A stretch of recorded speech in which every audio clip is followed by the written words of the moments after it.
Okay, we're back, we're live, we're here with ThinkTech tutorial. Let me explain. Every Thursday at 5 o'clock, we'd like to sort of review things among the hosts and sort of give tips about how it is to host. We do this for their benefit, because they like doing it, they really do, and for the benefit of the other hosts who listen to them, and for the benefit of people who might be hosts in the future, and for the benefit of guests, you know, before, during, and after, and of course, for the public, so they can see how sausage is made here at ThinkTech, okay? This is great stuff. And it's always, you know, we always entertain new ideas, new creativity, and this is, you know, heart and soul of the hosting operation. I love this show. My name is Jay Fidel. Okay, that's Kaui Lucas over there. The host of Hawaii is My Mainland. And Ethan Allen, also a Friday show, Likeable Science. That's because he is so likable. So are you, Kaui. Thank you, Jay. So let's talk about a couple of things that we learned this morning in reviewing the numbers, you know, for ThinkTech on YouTube and on our website. Number one is an inordinate percentage of people who listen to ThinkTech or watch ThinkTech are listening within viewer minutes of about 7, 8, 9 minutes of a 45-minute show. That's really not enough.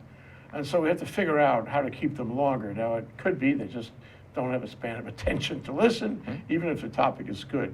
But one way, you know, that we, and I'm interested in your thoughts on this too, one way we thought would be useful, which is the standard approach in radio, I can tell you from Hawaii Public Radio, is get to the topic right away. You know, it's like a newspaper article. First paragraph, first sentence is the news. That's the message. And then you have their interest, you've hooked them on something. The other thing is you got to introduce your guests right away, because there's something missing until you do that. And I think one mistake people make is they go on and on about something, they don't even tell you who's next to them. You gotta get that engagement going. But, you know, 7 minutes, not enough. We want them to listen for more. Don't know what more. Not that it matters that much to us, but, you know, just in generally to, you know, propagate our content. We'd like to have them, you know, listen to more of it. And so that's one idea we had. Get to the topic right away. So that means in the first segment, you know, and I'm you know, guilty of this. You can't spend too much time doing a biographical sketch of your guest. You can do that. You thread that through the show. You throw those little points in during the show and introduce that person. But at the very beginning, it's, you know, just identify and get into the topic. What do you think? That makes sense to me.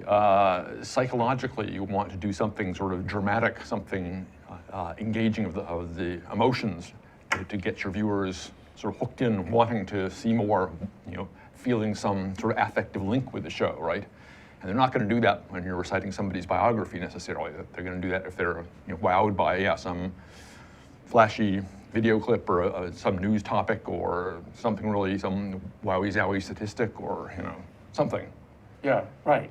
That's why it's important to have a catchy title, you know? I mean, an episode name that hooks them. And then you talk about that and you explain that. You know, that's a very short discussion, but hopefully you'll get their interest. You make a cliffhanger out of it. Well, I'm the greenhorn here. This is the... Not to me, Kaui.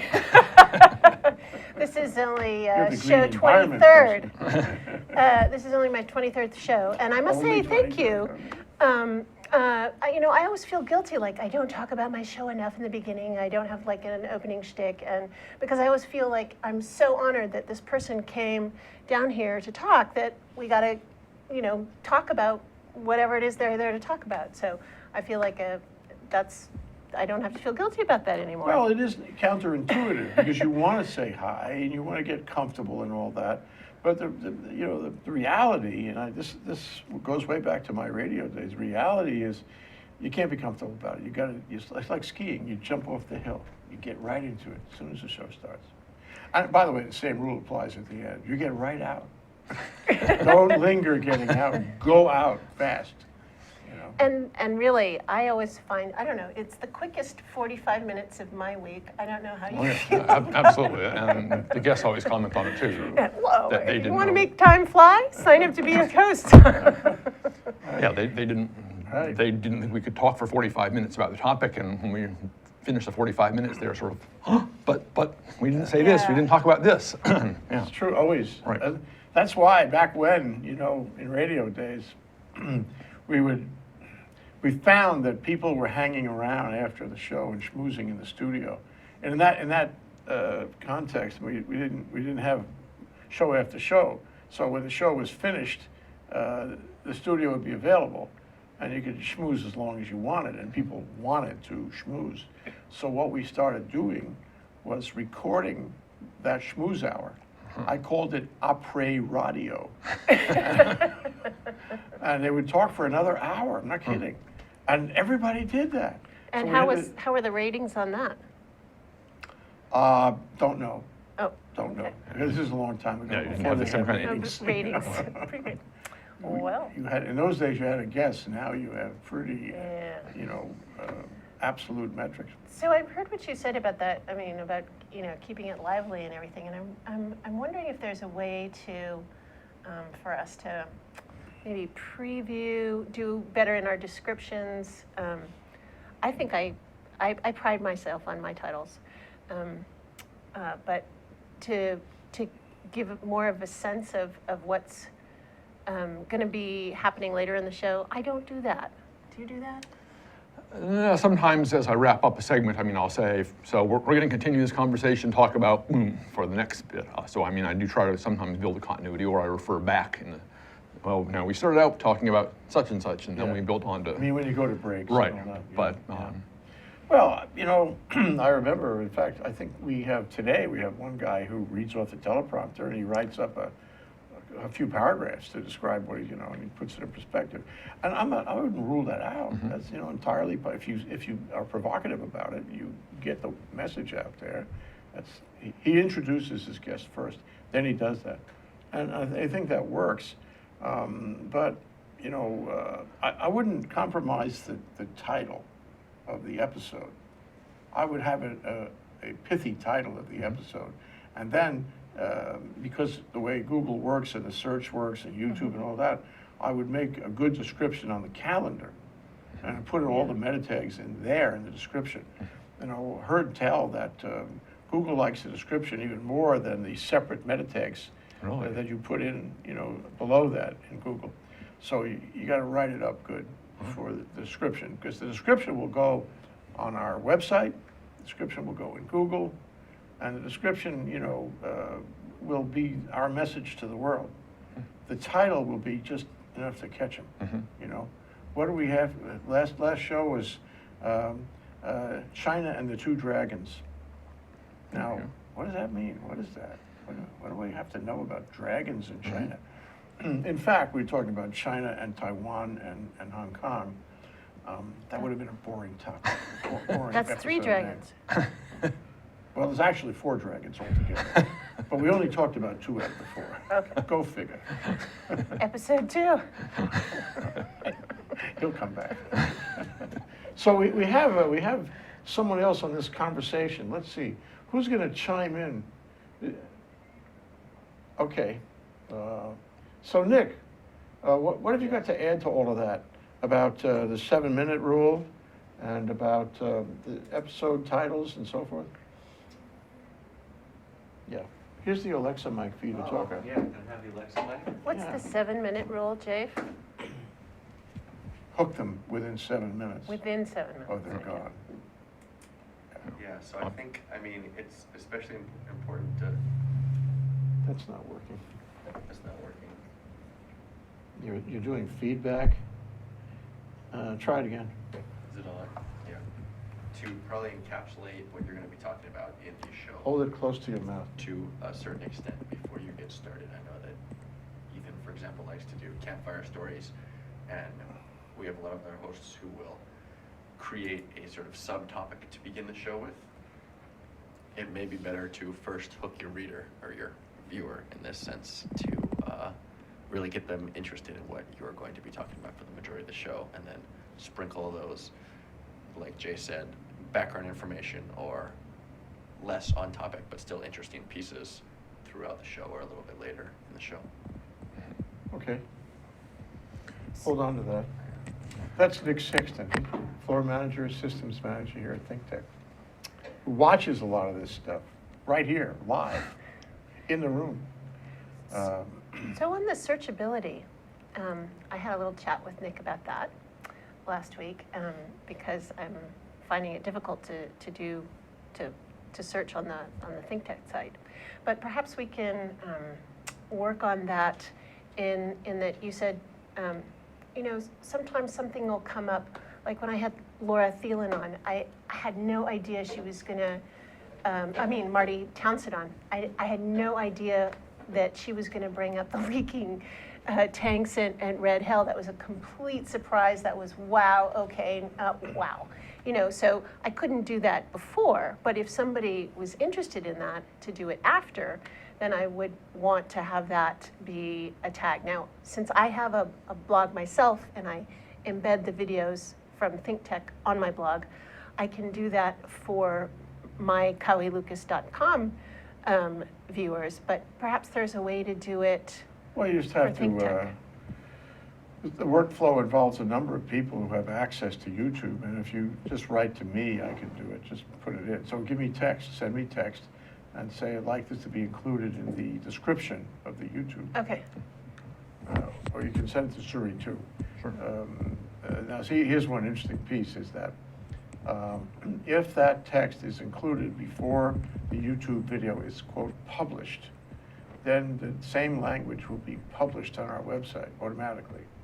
If it is after the YouTube video is published on YouTube, then it will be lost to our website. So it's better to do it right away. Right away. Okay, so we catch it.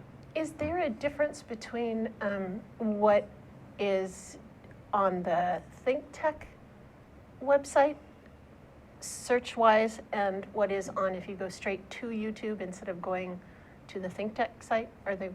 Is there a It's difference? the same video, it's the same description, if the description was included before the video was published, the publish button. Okay. Oh, yeah, Nick? Oh, I have something to say.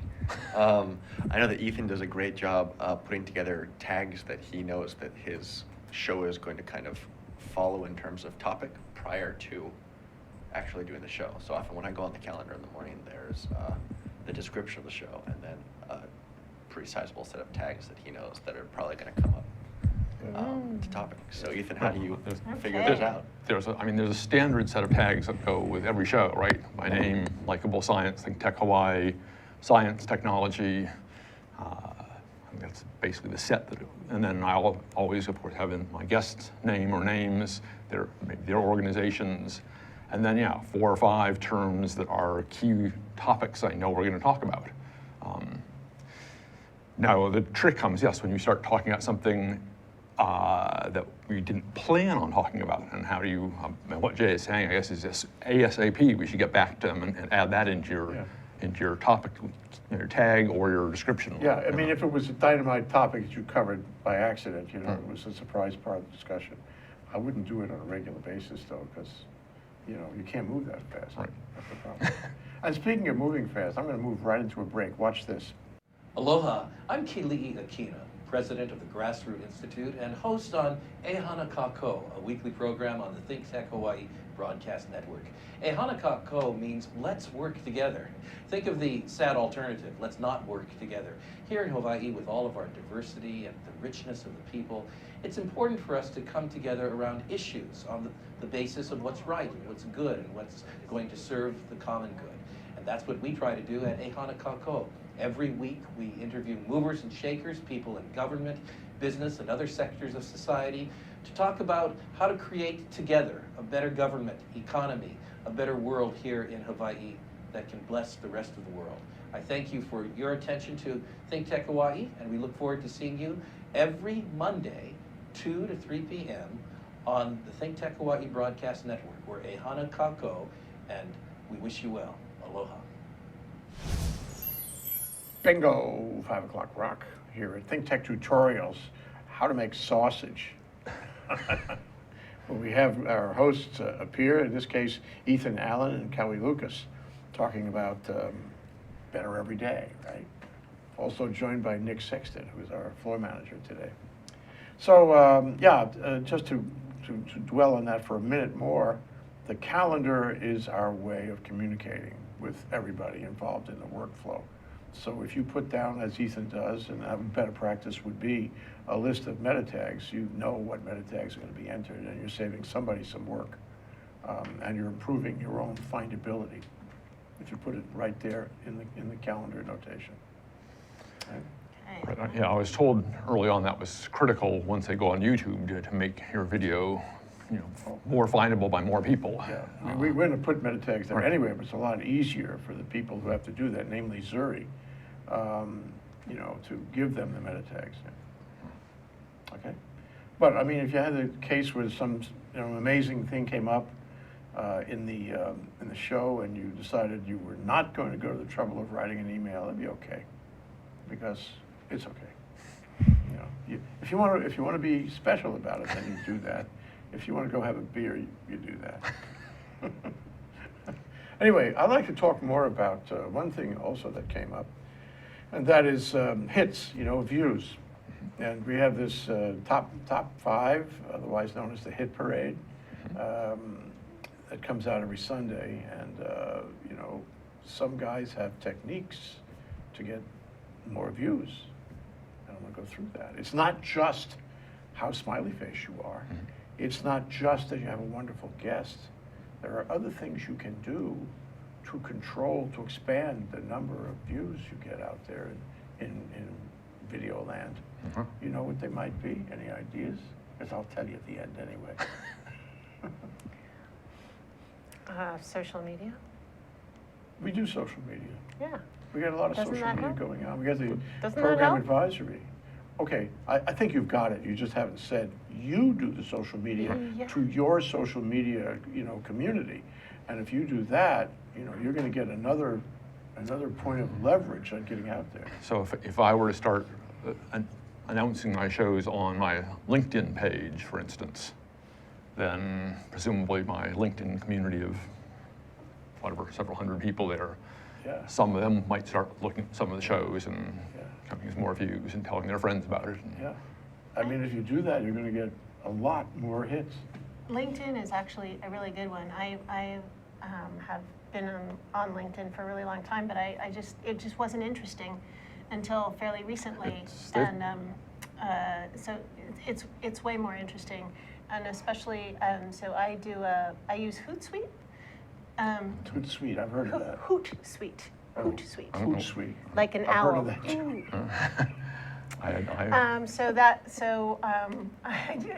I can tweet. You have to do it in tweet format if you include Twitter.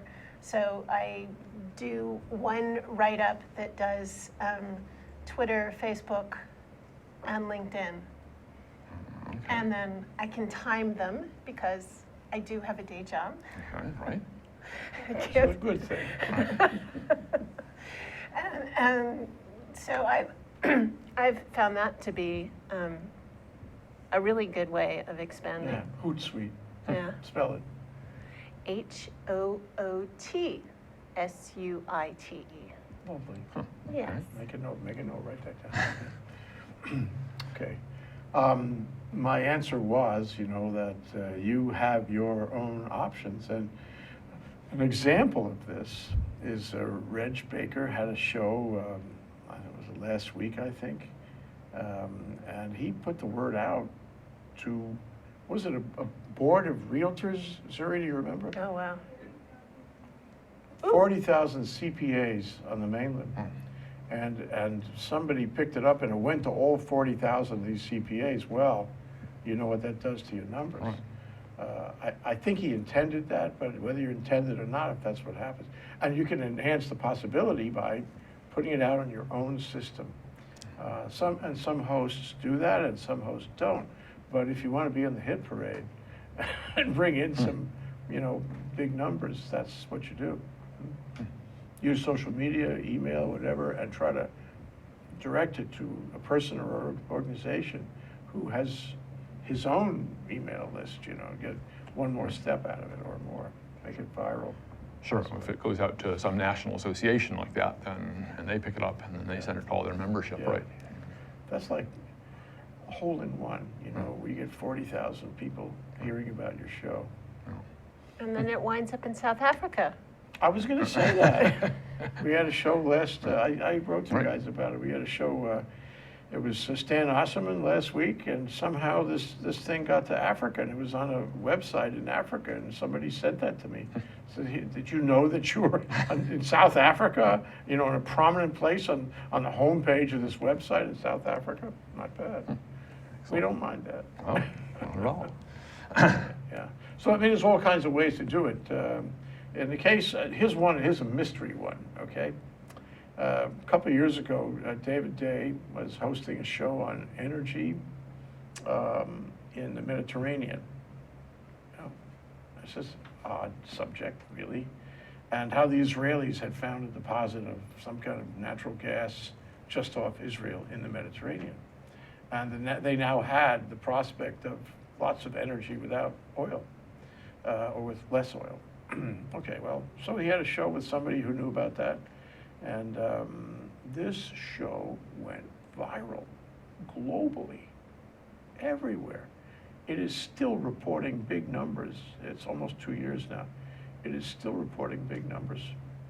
And I have to say, I've looked at some of the comments. Some of the comments are pro-Israel, go Israel, this is what you need to do, and others are completely anti-Israel.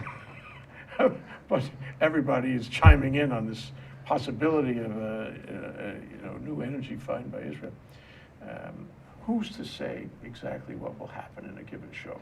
Who's to say what magic button you might push in the nether out there? But it happens, and I don't think he ever expected that it would happen. Now, David, was the kind of host who pushed, his own media. He pushed his email, and he pushed social media to the extent he could. And he probably did that here, and he probably wound up sending it to somebody out there, or maybe his guest did. His guest might have done the same thing, who was the magic button person, I remember we had a show just on Monday. These guys were doing DNA research, and there's an island, name of which escapes me, south or west of Hawaii, in the archipelago somewhere, that was a way station for vertebrate and invertebrate reef life, in Hawaii. And it came from elsewhere. These guys tracked DNA back to its origins for every species they can find.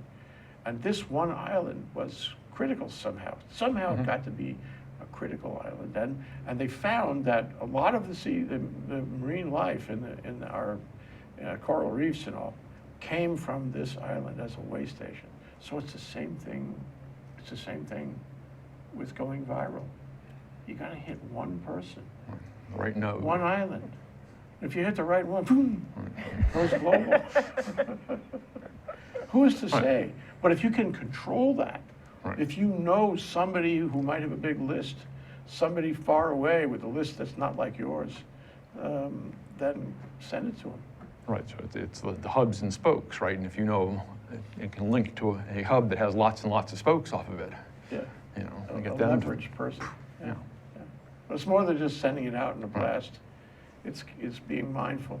I mean, even somebody you don't know, but somebody who you think would be interested.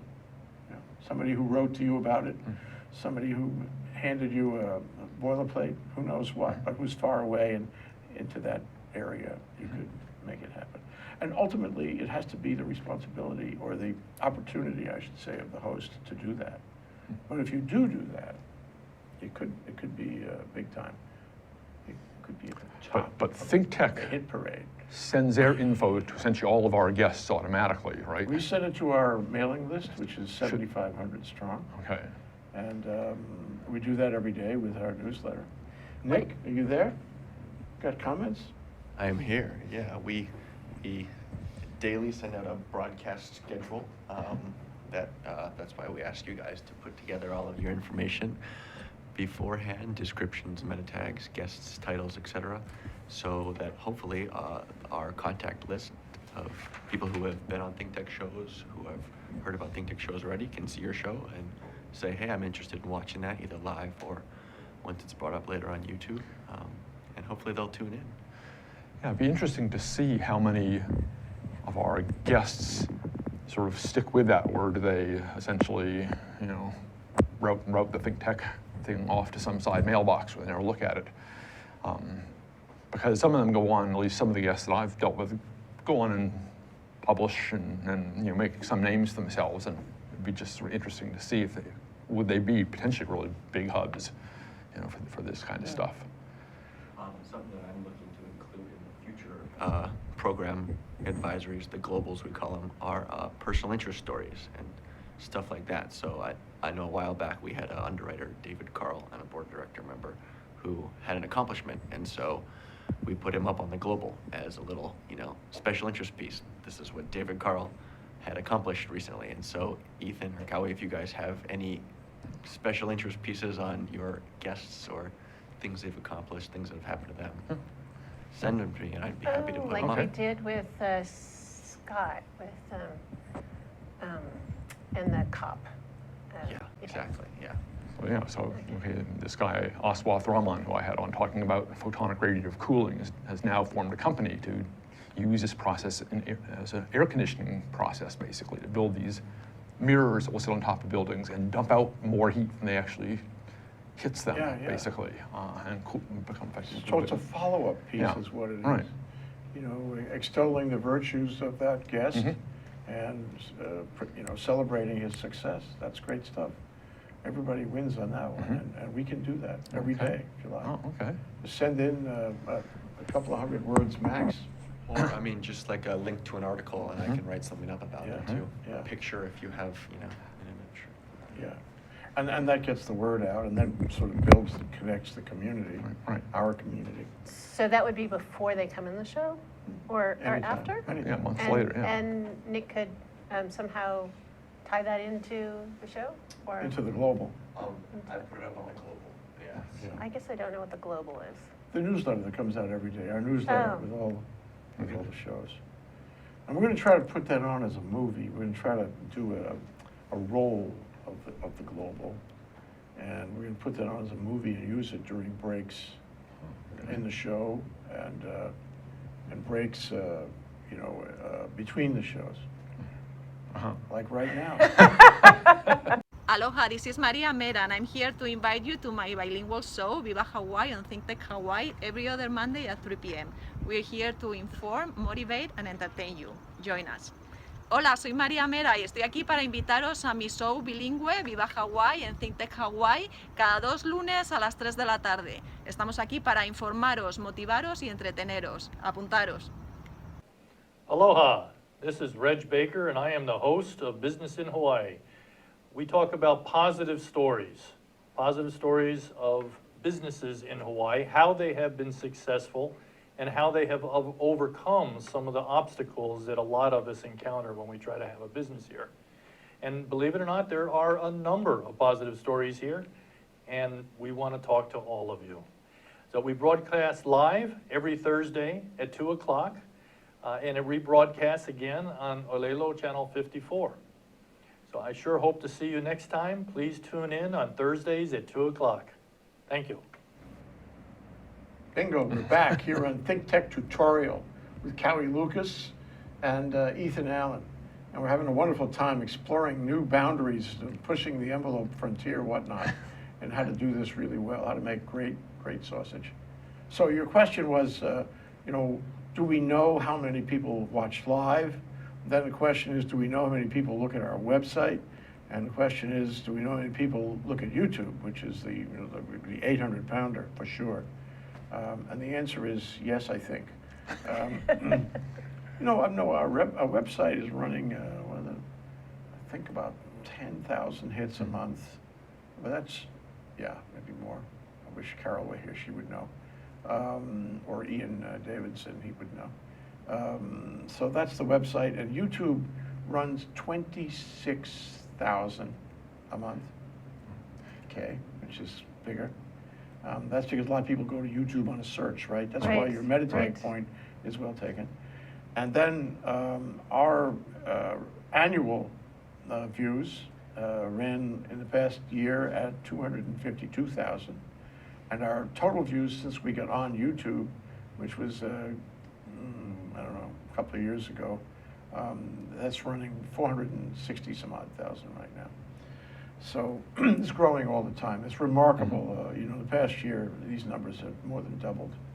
And so it's the quality of the content, the quality of the hosts, quality of the guests, and the fact that we have social media out there, which is pumping it all the time. And people talk about it, really. I mean, I went last night to Bernie Sanders' new campaign headquarters blessing. I almost made it, but It had a was conflict. fabulous. Let me take a moment and tell you. I mean, the place was wall-to-wall people. They were everywhere at Ward Center. There was no room to walk in the passageways. It was so crowded. And all it was a blessing, honestly. There was no real program aside that. And everybody wanted it. They were so excited, you know. They were really energized about Bernie Sanders. And people came up to me and they said, it's you. It's Jay Fidel. I'm a big fan. This happened over and over again. Well, This would not have happened a year ago, I'm telling you. you'll be glad to know that I have a couple of people from the Bernie campaign scheduled for later this month. Good. Yeah, yeah. Get Bernie. Okay, Jay, get me a ticket. I'll send him a ticket. Well, that goes to the question of how you get people hooked and how you get a show that really, you know, if you get somebody newsworthy, you know, the chances of having a very interested audience are that much greater.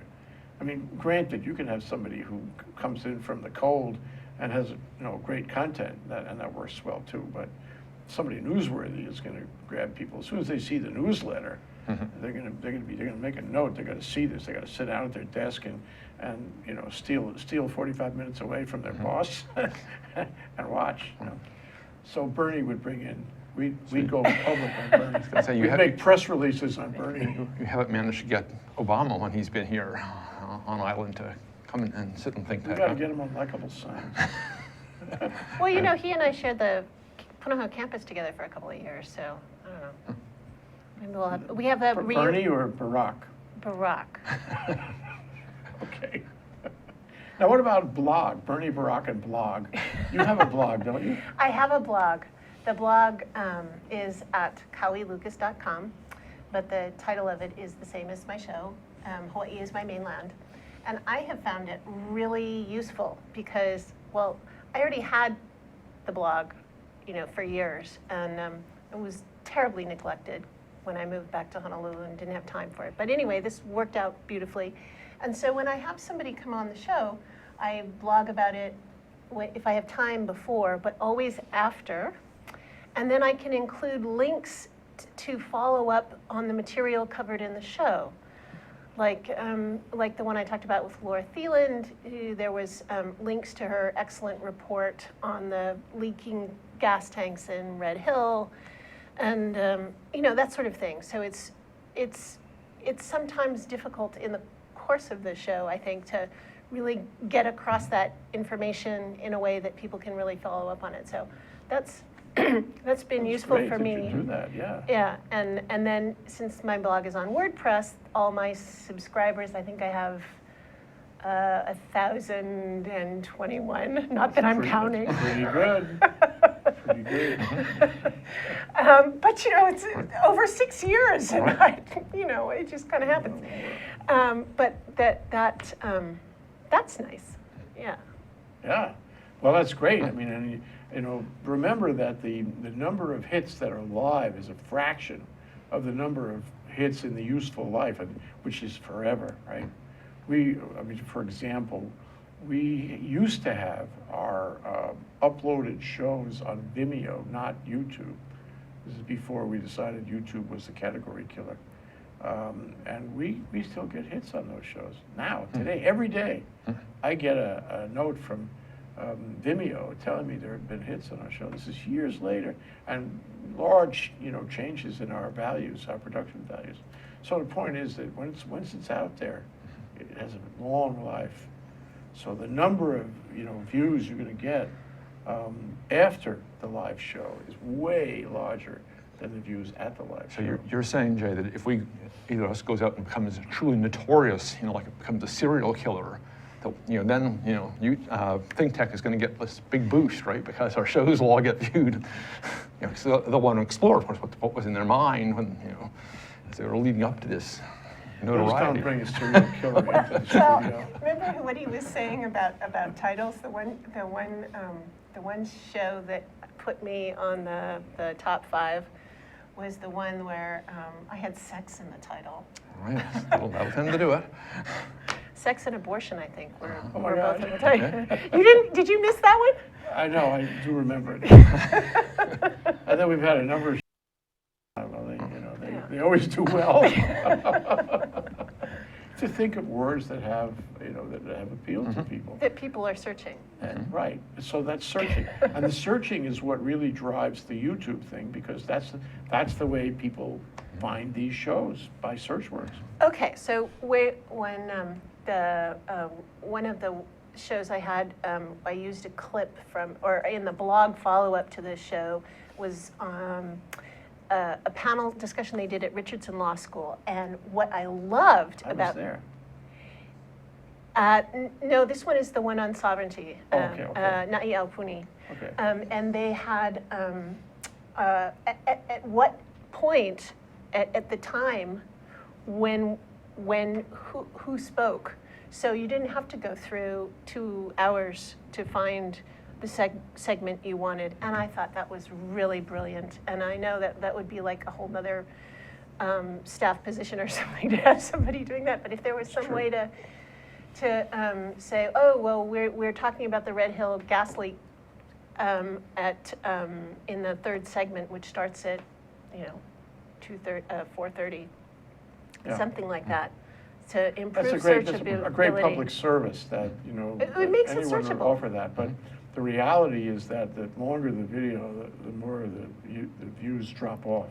People are Right. not going to be willing to sit around 2 or 3 hours. Yes, Right. but if you knew that segment that you wanted, the information that you wanted was going to happen, you just go to that. You break it up. Yeah, you And just go to you 30. describe each one Right, you separately. can go to Yeah. 35 minutes and see that next 2 minutes that you Which wanted to see on actually the show. suggests a possibility of one of our talk shows being a sequel to another, being related in a series. For example, right now on Hawaii State of Clean Energy, we're involved in a 9-show series about transportation energy. 9 shows. Wow. And the Hawaii Energy Policy Forum set that up. But it shows you this can be done. It's sort of like, breaking up the Naiapuni program into 3 parts or whatever, and then describing each part separately so people can find what they're looking for. And that's what will happen with this transportation show. So if you want this aspect of the discussion, go to that show and so forth. So you can do that. You can have more than one show about the different parts of the same subject. What about repeating guests? I've done that. I've done that, yeah.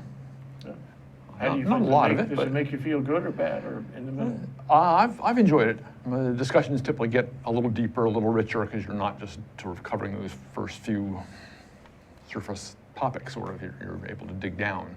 Although mine, in general, I've sort of switched topics and done sort of different things. So the next time around, you're gonna change the focus of the show. Same Right. guest, different focus. Right. Yeah. So I talked about groundwater, and then I talked about sand and glass, basically. Yeah, that works. I mean, we have that on where the road leads, which on Friday afternoon, which is really the same as where the drone leads. It's a narrow topic. Right. And, there's only so many people in the community, but he keeps it going. Ted Ralston keeps it going. And he invites them back, and he turns the shift of the show a little bit this way or that way. And it keeps going, and it's still interesting. I had 2 people as guests who were both going to the COP in Paris. And when they came back, I had follow-ups with each of them separately. So that worked out nicely. That's great. Yeah, It's that's very bookends, nice. before and after. Yeah. Yeah. I really like that. Well, I must say that we have a great group of, hosts and guests. And I guess the question is, how do you find that magic guest like Bernie Sanders? How do you find that? And sometimes it means going out of the box. Sometimes he's not somebody that you know. But remember, there's 1 or 2 degrees of sanguinity. You can reach anyone in the country, honestly. No, I've emailed people just out of the blue, so I read an interesting thing they did. One of my very favorite guests was the guy, the 50-cent microscope guy. I remember that was a very good show. It was very interesting. Yeah, and I just had seen this thing. It's like, I've got to talk to this guy. I've got to get him on the show. And just emailed him, and he said, sure, I'll do it. I Skyped him on in, and he was nice because he already had a TED Talk that was short enough that we could actually... So you knew, you did a little research on it. Yeah. I knew he was a good speaker, very dynamic, right? And had a very exciting thing. I could do a nice follow-up with him, actually, now. My guest tomorrow is Dr. Reza Ghorabani, who's head of the READY Lab, the Renewable Energy Design Lab at UH. And I found him because a friend of mine, emailed me, there's this talk on smart grids at UH. And I went and I was like, wow, this is the information I've been looking for to understand it. And so. Then you see what the experience is. You begin to lead your life a little differently. You become a kind of journalist. You see events, you see news differently, and you're always scanning for the next topic, something interesting that people don't know about, and some guest, that would be of interest to them. It changes you, doesn't it? Yes, it does. If we didn't have these day jobs, it could really do a tremendous job for you, Jay. I mean, because you do. You read the stuff. You say, oh, that'd be wonderful. But it probably was another maybe 2 hours to track this person down or get them excited or send them the right information that'll hook them on in. And sometimes you don't have that. Okay, let me give Nick a last opportunity to make a statement here, and then we're going to close up. How would you characterize all this discussion, Nick? Well, I think I'd like to close with the statement that Ethan was just talking about with the guy for the 50-cent microscope. You guys have a power to bring in people who would not normally have the opportunity to present what they do or with their experience to a mass audience. And I think you guys can market that power incredibly. I often browse the internet and I just stumble across ThinkTech Kaui videos that have been embedded into websites, whether it's a startup company or recently one of Jay's shows was on the Department of Health medical marijuana information page. So, if there's something that's interesting to you out there, I think you have to understand the opportunity that you have and that you can share with somebody and pursue them, because we can Skype them in or maybe they'll come in, you never know. Okay, Ethan, I'd like to offer you this opportunity, and Kaui and I will be watching carefully to do a really good closing. Go for it. And don't forget to mention that tomorrow, Friday, is the opening show with Stan Osserman. And what is it? Hydrogen is a gas? I forget the That's a good title. Oh, Stan the Energy Man. Hydrogen is a So gas. don't That's forget cute. to mention the next show when you do that. Okay, I'll be sure. Okay, you're up, Ethan. Let's see a nice close. And- Watch him carefully. And there's going to be another nice show tomorrow on Likeable Science, where we're going to be talking about an upcoming tech fair for young women. But you'll have to watch tomorrow to see that. Anyhow, this was fun. It was informative. I feel like I learned, as I learn every show here. And that's, I think, what we didn't really get to is that doing this show for me, it was a tremendous learning experience. And that's one of the things I sort of keeps me coming back for more. And I thank you, Jay, because I appreciate the opportunity. Definitely, Jay. Thanks, both of you. You're both wonderful. I kiss you both. Well, kiss Kaui. All right, well, that about wraps it up then, and I hope this has been informative and enjoyable.